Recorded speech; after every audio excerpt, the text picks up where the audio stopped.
সন্তানকে কিভাবে ডাকবেন, কিভাবে উপদেশ দেওয়ার জন্য কথা বলবেন, কোরআনুল কারীমের মধ্যে আল্লাহ পাক রব্বুল আলামিন তাহাও জানিয়ে দিয়েছেন। কথা বলেন ঠিক কিনা? এই জন্য দেখবেন প্রতিষ্ঠানগুলোতে এখন ব্যাট দিয়ে পিটানো, মারা এগুলো বন্ধ করে দেওয়া হয়েছে। কারণ ভালোভাবে আপনি আর আমি যদি সন্তানকে বুঝাতে পারি, ভালো কথা যদি বুঝাতে পারি, তাহলে সন্তান কিন্তু কখনো আপনার আমার অবাধ্য হবে না। কথা বলেন ঠিক কিনা?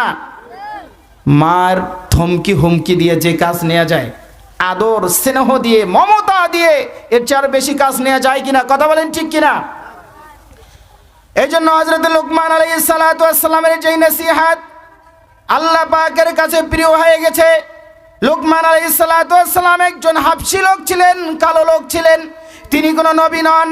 আল্লাহ পাক রব্বুল আলামিন লুকমান আলাইহিস সালাতু ওয়াস সালামের এই নসিহত অনেক পছন্দ হওয়ার কারণে কোরআনুল কারীমের মধ্যে আমাদের জানিয়ে দিয়েছেন, ইয়া বুনাইয়া, হে আমার সন্তান, লা তুশরিক বিল্লাহ ইন্নাশ শিরকা লাযুলমুন আযীম। হে আমার সন্তান, তুমি আল্লাহর সাথে কাউকে শিরিক করো না, কারণ শিরিক হলো অনেক বড় গুনাহ। শিরিক কি জিনিস? কোরআনুল কারীমের মধ্যে অন্য আরেক আয়াতের মধ্যে আল্লাহ পাক রব্বুল আলামিন জানিয়ে দিয়েছেন, ইন্নাল্লাহা লা ইয়াগফিরু আন ইউশরাকা বিহি ওয়া ইয়াগফিরু মা দুনা যালিকা লিমান ইয়াশা।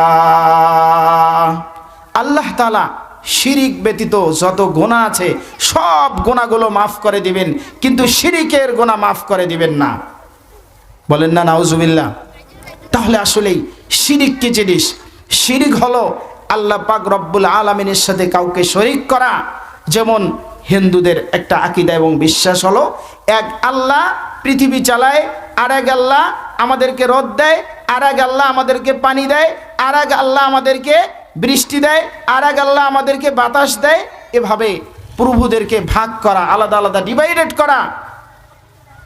সন্তান নাই, মাজারে গিয়ে পীর সাহেবের কাছে সন্তান চায়, এমন পাবলিক আছে না নেই?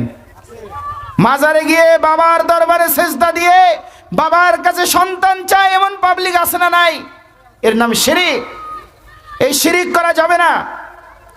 কোরআনুল কারীমে আল্লাহ পাক রব্বুল আলামিন বলে দিয়েছেন, ইয়াহাবু লিমান ইয়াশাউ ইনাসা ওয়া ইয়াহাবু লিমান ইয়াশাউ যুকুর।